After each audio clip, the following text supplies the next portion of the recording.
ਸਾਰੇ ਸੱਜਣਾ ਤੇ ਬੇਲੀਆਂ ਨੂੰ ਸਲਾਮ। ਉਮੀਦ ਹੈ ਤੁਸੀਂ ਸਾਰੇ ਠੀਕ ਹੋਵੋਗੇ। ਤੇ ਅੱਜ ਮੈਂ ਤੁਹਾਡੇ ਨਾਲ ਗੱਲ ਕਰਨਾ ਚਾਹੁੰਦਾ ਪੰਜਾਬੀ ਤੇ ਪੰਜਾਬੀ ਦੇ ਵਿੱਚ ਜਿਹੜਾ ਅੱਜ ਕੱਲ੍ਹ ਲੋਕਾਂ ਦੇ ਵਿੱਚ ਇੱਕ ਸ਼ੌਕ ਪੈਦਾ ਹੋਇਆ ਪੰਜਾਬੀ ਦੇ ਵਿੱਚ ਗੱਲਬਾਤ ਕਰਨ ਦਾ, ਪੰਜਾਬੀ ਵਸੇਬ ਨੂੰ, ਪੰਜਾਬੀ ਰਿਹਤਲ ਨੂੰ बढ़ावा देने का।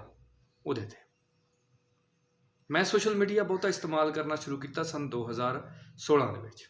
ਉਸ ਤੋਂ ਪਹਿਲਾਂ ਕਰੀਦਾ ਸੀ ਹਲਕਾ ਫੁਲਕਾ, ਤੇ ਜਦੋਂ ਕੀਤਾ ਸ਼ੁਰੂ ਤੇ ਉਦੋਂ ਤੋਂ ਹੀ ਸਾਨੂੰ ਇਹ ਸਮਝ ਸੀ ਕਿ ਜਿੰਨੀ ਦੇਰ ਅਸੀਂ ਆਪਣੇ ਪੰਜਾਬੀ ਪਿਛੋਕੜ ਨੂੰ ਗਲਣਾ ਨਹੀਂ ਲਾਵਾਂਗੇ, ਆਪਣੀ ਪੰਜਾਬੀ ਬੋਲੀ ਨੂੰ ਗਲਣਾ ਨਹੀਂ ਲਾਵਾਂਗੇ, ਆਪਣੀ ਪੰਜਾਬੀ ਸੱਭਿਆਚਾਰ ਨੂੰ ਗਲਣਾ ਨਹੀਂ ਲਾਵਾਂਗੇ, ਸਾਨੂੰ ਕਿਸੇ ਪੁੱਛਣਾ ਕੋਈ ਨਹੀਂ।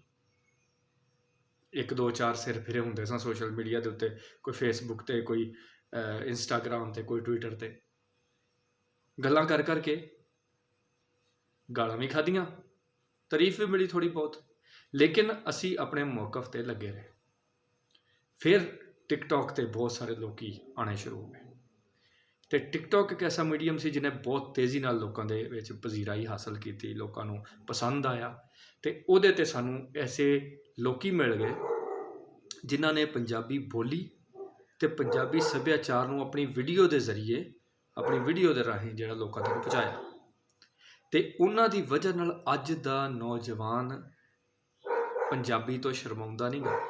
वो पंजाबी बोलना चाहता है, वो पंजाबी पाना चाहता है, वो पंजाबी खाना चाहता है, पंजाबी दे विच रचना चाहता है।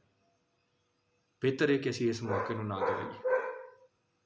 असी सब रल मिल के कोशिश करिए कि पंजाब दे मेले, पंजाब दी हयाती, पंजाब दा शौक, पंजाब दी खुशी ये वापस आवे। ये किस तरह वापस आ सकती है?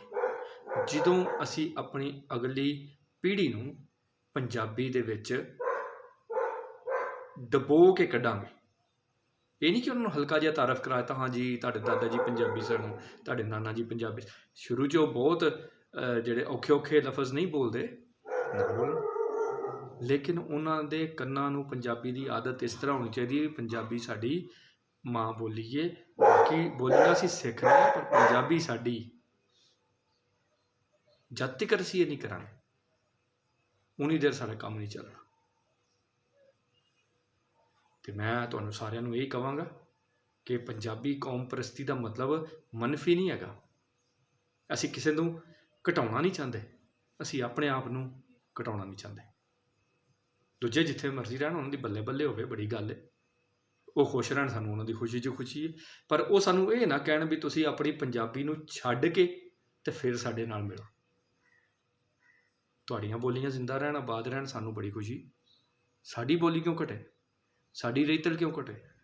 ਸਾਡਾ ਪਿਛੋਕੜ ਕਿਉਂ ਪਿੱਛੇ ਰਹਿ ਜਾਵੇ?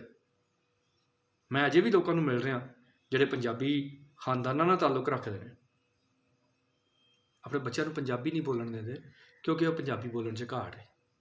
ਮੈਂ ਕਿਹਾ ਬਈ ਹੁਣ ਜ਼ਮਾਨਾ ਬਦਲ ਰਿਹਾ, ਲੋਕੀ ਵਾਪਸ ਆਪਣੇ ਪਿਛੋਕੜ ਵੱਲ ਨੂੰ ਜੋੜ ਰਹੇ ਨੇ ਕਿਉਂਕਿ ਉਹੀ ਅਸਲ ਹੈ ਉਹਨਾਂ ਦਾ। ਜਿੰਨੀ ਮਰਜ਼ੀ ਮਲੰਮਾਕਾਰੀ ਕਰ ਲਓ, ਅਸਲ ਕਦੀ ਨਹੀਂ ਲੁਕਦਾ। ਅਤੇ ਅਸਲ 'ਤੇ ਜੇ ਤੁਹਾਨੂੰ ਫਖਰ ਹੋਏਗਾ ਤਾਂ ਉਹ ਤੁਹਾਨੂੰ ਫਾਇਦਾ ਦੇਗਾ। ਅਤੇ ਮੈਂ ਤੁਹਾਨੂੰ ਸਾਰਿਆਂ ਨੂੰ ਇਹ ਕਹਿਣਾ ਚਾਹੁੰਦਾ ਕਿ ਪੰਜਾਬੀ ਬੋਲੋ, ਪੰਜਾਬੀ ਵਰਤੋ ਅਤੇ ਅਗਲੀ ਨਸਲ ਨੂੰ ਵੀ ਸਿਖਾਓ। ਬਹੁਤ ਬਹੁਤ ਧੰਨਵਾਦ।